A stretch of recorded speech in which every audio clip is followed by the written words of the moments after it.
11 سالہ زایان بہت بور ہو رہا تھا۔ کارٹونز غائب، ریموٹ ٹوٹا ہوا، زندگی مانو جسے ختم تھی۔ زایان صوفے کے پیچھے تلاش کرتے ہوئے ایک چمکتا ریموٹ دیکھتا ہے جس پر بڑا سرخ بٹن ہے اور لکھا ہوا ہے ریوائنڈ ریئلٹی۔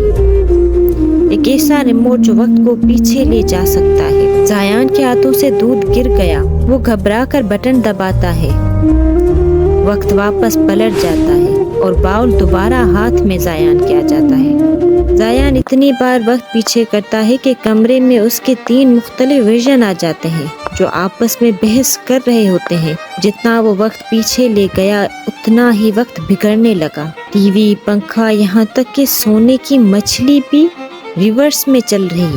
باہر پرندے الٹے اڑ رہے ہیں۔ اس کی بہن دوبارہ کمرے میں آتی ہے۔ ریئلٹی صرف ریورس نہیں ہو رہی تھی بلکہ بگڑ رہی تھی۔ تو زایان نے پھر کیا کیا؟ وہی جو ہر بہادر بچہ کرتا ہے۔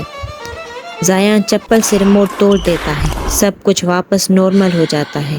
اب زایان صوفے پر بیٹھا کتاب پڑھ رہا ہے۔ ٹی وی اب بھی خراب ہے، مچھلی پانی میں کھیل رہی ہے، لیکن اب زایان بور نہیں ہو رہا، کیونکہ اب زایان وقت نہیں پلٹنا چاہتا، صرف پرانے کارٹونز ری پلے کرتا ہے اور انہی کو دیکھتا ہے، کتابیں پڑھتا ہے۔